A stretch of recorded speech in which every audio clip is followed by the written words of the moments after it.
Bonsoir, je suis ravi de vous retrouver. Merci d'être fidèle à l'information sur nos antennes. Dans l'actualité de ce dimanche 1er mai, l'augmentation du SMIC a brièvement été évoquée aujourd'hui à l'occasion du 1er mai, donc lors de la traditionnelle rencontre entre le gouvernement et les syndicats. Seuls 2 d'entre eux étaient présents ce matin à la présidence. On vous en dira plus sur le contenu des échanges dans un instant. Avec le coup de pression des éleveurs de porc en début de semaine, la viande de cochon pourrait manquer prochainement. Les prix pourraient aussi augmenter. Au marché de Papeete ce matin, le pouls à rôti était donc un peu plus convoité que d'habitude. 6 jeunes adultes du centre Papanui, tous atteints de handicap, ont vécu ensemble dans une maison pendant une semaine sans leur famille d'accueil. Un premier pas peut-être vers l'autonomie. L'opération pourrait donc se renouveler. Comme tous les dimanches, du sport dans votre journal. Plus de 200 équipes ont participé au triathlon des entreprises aujourd'hui, un record.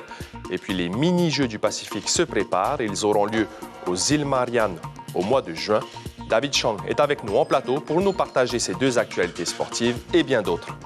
Ce soir, fête du travail oblige. Dans notre Fénois d'avant, nous parlerons du muguet, la fleur symbole du 1er mai. Nous remonterons le temps en 1995 lorsque les bouquets étaient plus abondants. Merci d'être avec nous. Comme chaque année, pour le 1er mai, jour de la fête du travail, il est de coutume pour les représentants syndicaux et le gouvernement de se rencontrer. Par contre, aujourd'hui, seulement 2 syndicats ont été représentés. L'augmentation du SMIG était bien évidemment au cœur des discussions. Herevei Hoata et Mirko Wonfo ont suivi cette matinée d'échange. Regardez.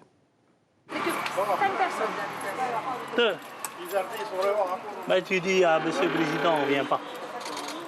On n'a que 2 organisations syndicales, on peut venir à 25. Ils nous disent 5 par organisation syndicale. Je ne veux pas laisser des gens dehors quand même. Mécontents du quota imposé, les syndicalistes refusent d'entrer. Pourtant, après quelques minutes d'attente, la rencontre annuelle aura finalement lieu. L'occasion pour Cyril Le Gaïc d'aborder le sujet de la protection de l'emploi local. Notre pays n'est pas encore sorti, surtout les arrêtés d'explication. Alors on a eu une réunion déjà, peut-être c'est une usine à gaz, je ne vous cache pas. Alors le temps que ça va être mis en place, tout ça, on n'a plus de postes ici en Polynésie. Tout est pris par l'extérieur. C'est une aide d'honneur ministérielle qui accueille les syndicalistes pour près de 2 heures de discussion autour de sujets comme le salaire minimum garanti ou encore les assises de la santé prévues le 6 mai prochain. Le SMIC pour nous c'est réglé. On verra ça donc, devant les organisations compétentes. Évidemment, on a parlé des maladies radio-induites. Si les assises ne parlent pas de maladies radio-induites, je ne vois pas ce qu'on fait là. Certains sont venus à discuter de la dette, qu'ils considèrent comme dette de l'État envers la CPS. Bon, je ne vous cache pas que je leur ai demandé d'évacuer ce problème. Il ne faut pas le mêler au problème des assises. Il a aussi été question de l'augmentation de la pension retraite, aussi appelée Muniru'ou, augmentation qui devrait, selon le président du territoire, être absorbée par le pays. En début de semaine, le cri d'alarme des éleveurs de porc a semé la panique dans notre petite société de consommation. Et la perspective de raréfaction de la viande de cochon n'enchante pas du tout les gourmands. Au Fénois, le pouls à rôti, c'est sacré. Stéphane Ratino, Leina Tetouanou et Hubert Liao ont pu le constater au marché de Papeete ce matin. C'est une liturgie dominicale à laquelle les gourmets du dimanche ne peuvent déroger, le pois rôti. Les palais en apprécient la douceur et s'il faut passer par la tente, le consommateur en accepte le marché. Coupé, emballé et pesé, le plaisir est là tout près. Mais la menace guette désormais, le volume de production du porc local pourrait drastiquement baisser. Aïe, ceinture. Je sais tout à fait, alors pour les Chinois c'est une catastrophe. Oui c'est sûr, tout le monde vient chercher ça tous les dimanches quoi. S'il n'y a pas ça, sinon les gens ne vont pas venir le dimanche. C'est ça. Le vertige monte. Dans la montagne, le monde de l'élevage est en alerte. Les prix au kilo ne couvrent plus le coût de production. Le porc local, c'est 30% de la viande vendue en Polynésie. Toute une économie domestique, peut-être en pointillé, mais pas seulement. C'est aussi une histoire de saveur, de toutes petites nuances dont les papilles gustatives subrepticement savent rendre compte à la gourmandise. Les jours à venir interrogent grandement.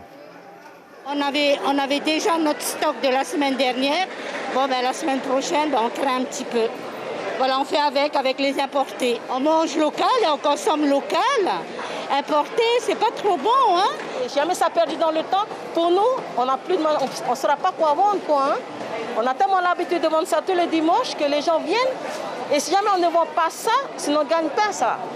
Pas de gagne-pain, tu ne manges pas, tu ne payes pas les factures, quoi. La République du dimanche s'inquiète. Plus de cochons et c'est la fraternité à table qui perd le goût de l'autre. Mais il faut savoir raison garder. Tout pourrait évoluer positivement. Le plaisir du bien manger, c'est un droit régalien dans tous les sens. Grâce au Totatour et aux fonds récoltés, 6 jeunes hommes, tous des adultes atteints de handicap du centre Papanui, ont vécu ensemble pendant une semaine dans la même maison, en autonomie quasi complète. Une première pour les aider à s'émanciper et à gagner en confiance. Ils se sont donc tous donné la main pour trouver un équilibre. Théophane Terito et Patita Savea sont allés à leur rencontre. Le récit est de Herevei Huata. Dans cette maison, l'heure est aux corvées ménagères et aujourd'hui, Gabriel en t-shirt blanc est assisté dans ses tâches par François, son éducateur. Là, aujourd'hui, j'ai en train de faire ranger un petit peu le salon, les chambres, tout ça. C'est pour se débrouiller tout seul. Quand on fait aussi à la maison, on peut aussi faire ici, quoi. Matt et lui est chargé de faire la lessive de l'ensemble des pensionnaires. Mais avant de commencer, François lui donne quelques consignes. Et quand tu vas le mettre à sécher, c'est pareil. Tu vas le mettre à sécher comme ça, à l'envers. Si tu mets en plein soleil comme ça ton beau tricot à l'endroit, et le soleil il va abîmer la couleur. Okay. C'est parti. Je viens ici pour refaire la machine à laver. Je viens ici pour tailler le lin. Pour toi c'est important? Important pour laver notre linge. Pourquoi? Ça sent bon. Ici, tous mettent la main à la pâte et semblent d'ailleurs s'en satisfaire. On est heureux parce qu'il y a Guillaume, Laura et Blondine aussi. Il y a mon groupe de mes collègues à nous aussi. Et plus François. Voilà.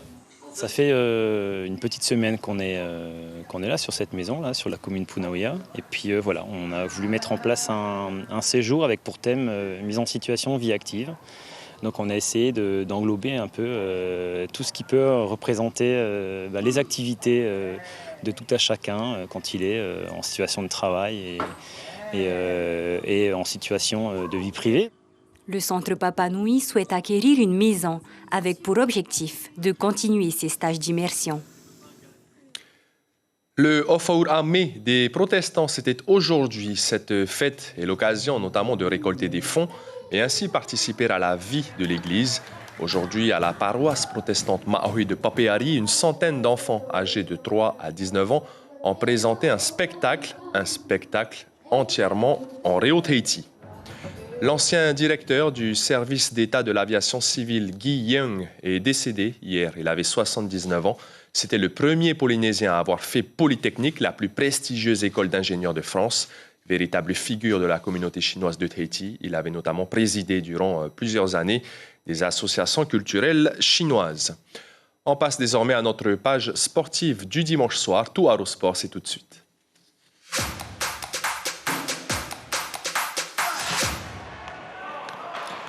Yorana David. Yorana Maruki. Nous parlerons des prochains mini-jeux du Pacifique qui se préparent ou encore de rugby, de pêche au gros et d'équitation. Mais on débute d'abord par le triathlon des entreprises à Aroué. Tout à fait, Maruki. À l'occasion de la fête du travail, 225 équipes se sont alignées sur le départ. C'est un record. Par équipe de 3, les athlètes devaient réaliser 5 km de course à pied, 16 km à vélo et 500 mètres de natation. Caméra à la main, nos journalistes ont pris le départ avec eux. Ariho Etef Afana, Marcel Bonneau et Arnaud Bourdelon. Prêts à en découdre, armes au pied, les meilleurs coureurs sont en première ligne. Le départ est canon. L'esprit de compétition est bien présent. 5 km de course à pied à boucler, dans la joie et la bonne humeur. Attention tout de même aux marches. Les plus rapides prennent une large avance, un réel avantage pour leurs coéquipiers. Les coureurs sont suivis à la trace grâce à cette puce électronique. 16 km à parcourir avec au passage une difficulté, pédaler ou marcher sur le sable.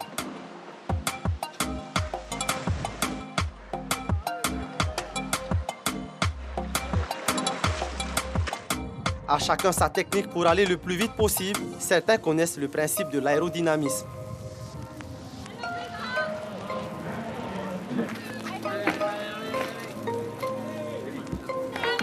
3 tours d'environ 5 km sont à effectuer. Le rameur manaté à Bob Dupont prouve qu'il a également de la force dans les jambes. Son coéquipier entre à l'eau en tête.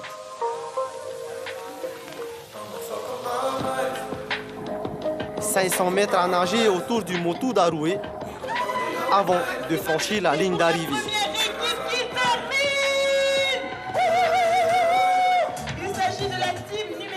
Déjà à la course à pied, le coureur il avait fait un bon travail, il est arrivé dans les 10 premiers. Il faut être surtout technique, technique, stratégie, et je pense que la stratégie a bien marché aujourd'hui pour nous. Voilà.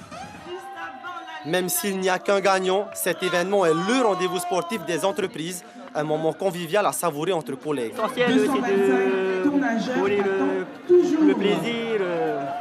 Avec le confinement qu'il y avait eu pendant 2 ans, il n'y avait pas de pression. Déjà au travail, on est bien, on s'entend bien entre potes. Et là, ça nous permet encore de plus se renforcer. Ça fait du bien, ça fait de la cohésion, c'est du lien social pour que l'ensemble du personnel s'engage dans un événement. Aujourd'hui, le record d'inscription, 225, ça prouve que les gens avaient envie de reprendre l'activité sportive et les entreprises avaient envie de recréer de l'émulation entre leurs salariés. Le sport fait du bien au corps, alors on vous dit à l'année prochaine. Voilà, j'en suis presque essoufflé. Et cette semaine, il y a eu aussi du rugby avec les demi-finales du championnat de Tahiti, de la pêche au gros, du football aux marquises. Mais ce n'est pas tout. Les images sont de Teiva Ribé, Sibel Plichard, Lionel Tehamona et Nicolas Suir.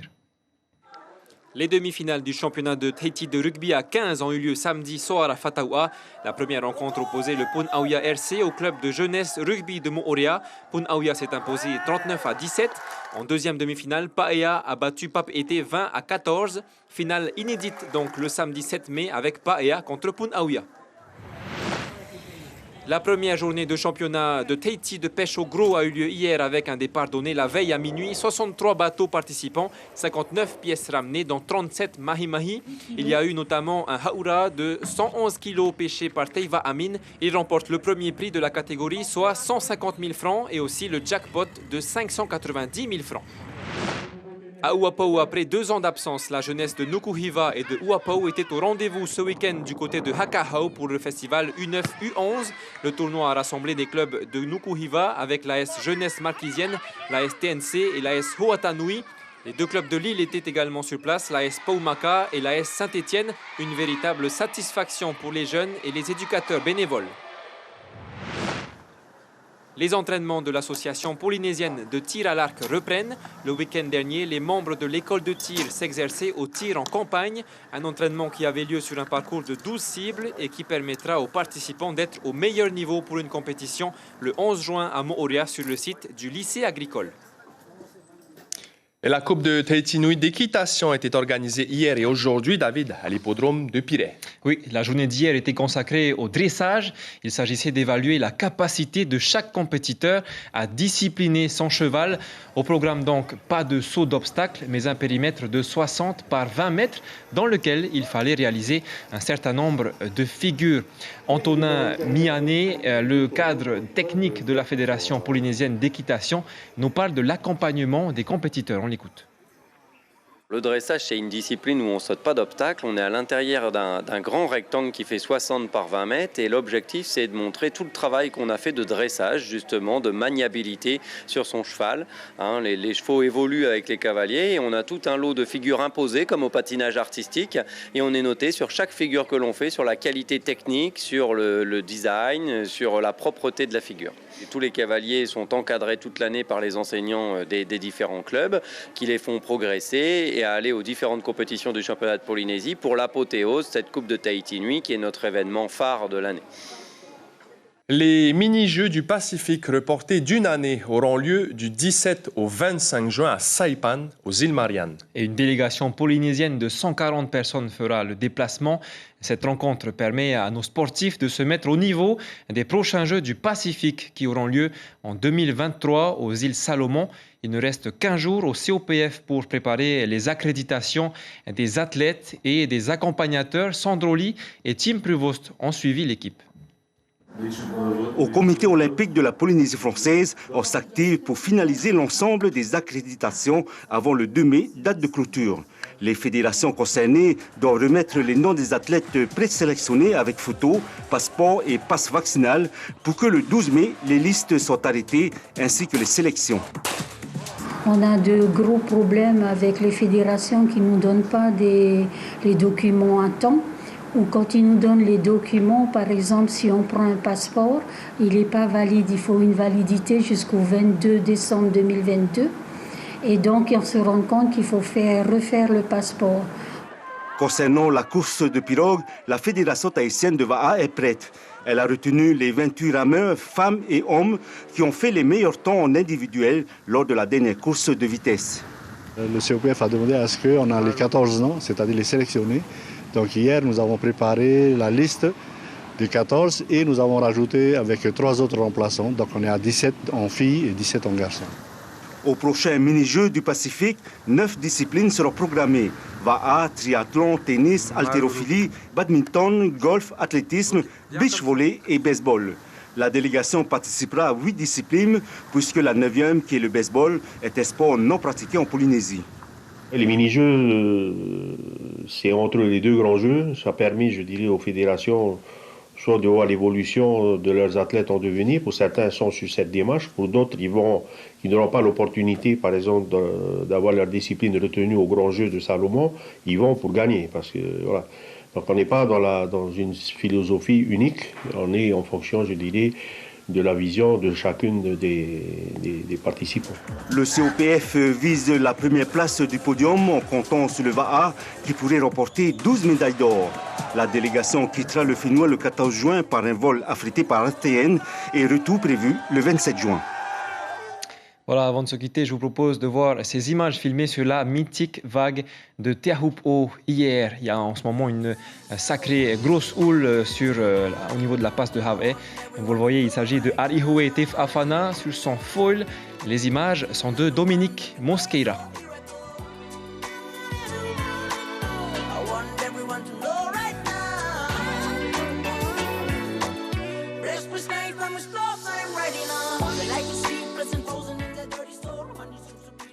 Voilà, c'est tout pour le sport de ce soir. Je reviens la semaine prochaine avec encore plus de sport, Marouki. Merci beaucoup, David. On se dit donc à dimanche prochain.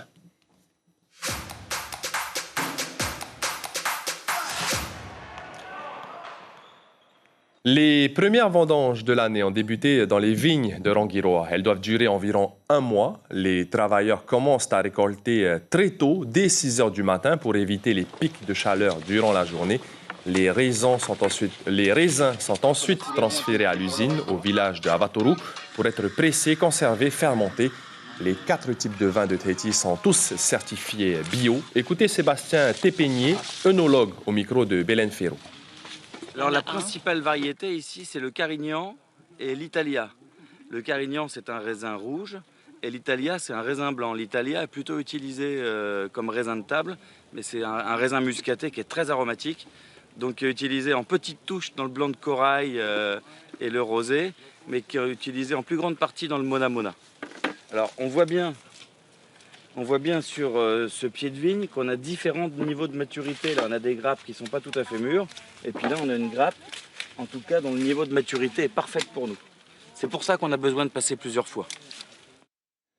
À Hivaoa, un drapeau de la délégation du souvenir français a été offert au collège d'Atuona. Il s'agit d'un drapeau qui appartenait à une association d'anciens combattants. En le cédant, le souvenir français souhaite ainsi lui donner une seconde vie pour continuer de rendre hommage aux soldats qui ont perdu la vie durant les 2 guerres mondiales, en 14-18 puis en 39-45. La cérémonie d'attribution s'est déroulée en présence de la ministre de l'Éducation et du contre-amiral. Et grâce aux moyens logistiques de l'armée, des élèves des collèges du Taoné, de Tiperui et de Atuona ont pu assister à ce moment hautement symbolique. Écoutez ces réactions recueillies par Teama Kamia. Très impressionné par les chants, par tout ce qu'ils ont fait. Ils ont préparé tout. Et beaucoup d'émotions aussi. Et fier d'être ici parce que ce n'est pas donné à tout le monde de pouvoir venir aux Marquises et de pouvoir assister à ce genre de cérémonie. En cours d'histoire, géographie et enseignement moral et civique, ce type de cérémonie est très important parce que ça nous permet de pouvoir travailler sur la mémoire, la citoyenneté Et dans le cadre ici de la remise d'un drapeau d'une association d'anciens combattants à des élèves, ça permet à ces élèves de prendre le flambeau de la mémoire et de se souvenir de ce pourquoi les anciens ont combattu. Donc on travaille sur les valeurs, sur les principes de la République et on a ici une action concrète qui permet vraiment aux enfants de donner du sens à ce qu'ils font. Les anciens combattants vieillissent et finissent par mourir et il n'y a plus d'association, l'association disparaît. Qu'est-ce que devient le drapeau ?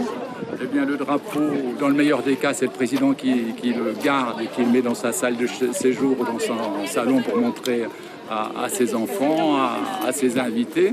Mais ce qu'on a vu de plus en plus, c'est que le drapeau, on le retrouve en vente sur le net. Et ça se vend très bien. Donc le Souvenir français a dit ce n'est pas possible qu'on envoie ces symboles de la République, des morts pour la France. On va faire une deuxième opération, ça s'appelle une deuxième vie pour les drapeaux. Et ces drapeaux, on va les confier pour 3 ans à des établissements scolaires, à des classes, dans les collèges qui vont travailler sur la mémoire et qui vont sortir au moins au 8 mai, au 11 novembre dans le cadre de la mémoire. Voilà ce que c'est que l'opération qu'on a faite aujourd'hui. Je suis vraiment heureuse de porter ce drapeau parce que c'est la première fois et cet événement qui se arrive aujourd'hui, c'est pas tout le temps, donc je suis vraiment trop contente parce que c'est moi qui a été choisi pour porter ce drapeau et c'est la première fois. Retour en arrière maintenant dans le cadre de notre rubrique du Fénois d'avant. C'était le 30 avril 1995, la veille de la fête du travail et donc jour de préparation des bouquets de muguet. À l'époque, il y avait un véritable engouement. Voyez plutôt ce reportage ressorti par notre service des archives.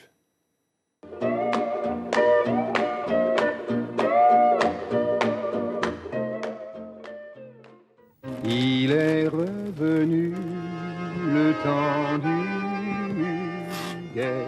Il est revenu le temps du muguet. Mercredi, les premiers arrivages ont été livrés chez les fleuristes, du muguet tout frais cueilli, envoyé de métropole par avion. Et parce que cette année, le calendrier a voulu que le 1er mai tombe un lundi, en fin de week-end, les fleuristes ont pris de l'avance. Muguet en brun, muguet en pot, muguet en composition florale, tout est prêt pour être vendu. Dans les arrière-boutiques, on a beaucoup travaillé ces derniers jours. Hier, jeudi, nous avons commencé à travailler toute la journée et même hier soir. Quand est-ce que vont avoir lieu les plus grosses ventes? Est-ce que ce sera le jour du 1er mai ou avant? Je pense qu'à cause du long week-end, les gens achètent aujourd'hui ou demain. Je ne sais pas si le 1er mai, il y aura beaucoup de clients parce que c'est un long week-end. Sachez que les brins de muguet ont été importés en quantité limitée, 9400 tiges de muguet sans racines, un quota déterminé par la commission de fleurs coupées au vu des demandes exprimées par les fleuristes, un quota d'importation autorisé par un arrêté pris en Conseil des ministres le 4 avril dernier. Quant au muguet avec racines, il est importé à la convenance des fleuristes, libre à eux d'évaluer la quantité qu'ils pourront vendre. À Tahiti, ils sont 16 magasins de détail de vente de fleurs patentés et c'est chez eux que l'on devrait exclusivement trouver du muguet cette année. L'information principale de ce dimanche 1er mai, c'est la rencontre traditionnelle entre les syndicats et le gouvernement pour cette journée de la fête du travail. Seules la CSTPFO et la CSIP se sont rendues à la présidence durant les échanges. La dernière augmentation du SMIC a brièvement été évoquée, mais les esprits se projetaient déjà au 6 mai pour les assises de la santé. Demain matin, dans l'invité café en radio, peu après 7 heures, le lieutenant-colonel Fabrice Avenel, chef de corps du RSMA, viendra parler notamment de l'implantation prochaine du régiment du service militaire adapté sur l'atoll de Ho, au Tuamotu. Et puis dans l'actualité de la semaine à venir, au volet social, une rencontre est prévue lundi entre les salariés et la direction de la dépêche de Tahiti. À partir de mercredi, les vols d'Air Tahiti Nui vers la Nouvelle-Zélande reprendront et vendredi, les assises de la santé se tiendront à la présidence. À la télévision, ce dimanche soir, l'excellente comédie musicale La La Land avec Ryan Gosling et Emma Stone. Puis Le crime lui va si bien, la suite de la saga. C'est la fin de cette édition, préparée par la rédaction et l'équipe technique. Merci d'avoir été avec nous. Prochain rendez-vous de l'information en radio à 5 heures. Demain soir, vous retrouverez Ayata Tarahu pour votre journal. Je vous souhaite une très belle soirée, une excellente semaine. Prenez bien soin de vous. On se quitte sur les plus belles images de sport du week-end.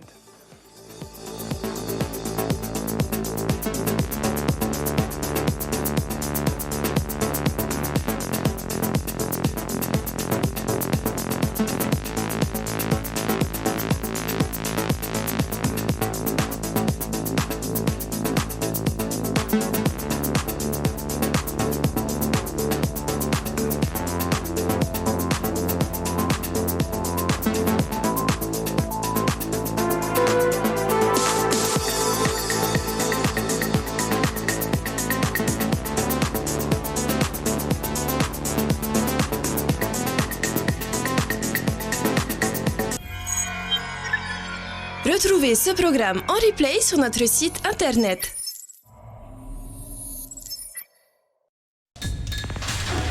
L'information en continu sur Polynésie la première, Internet et réseaux sociaux.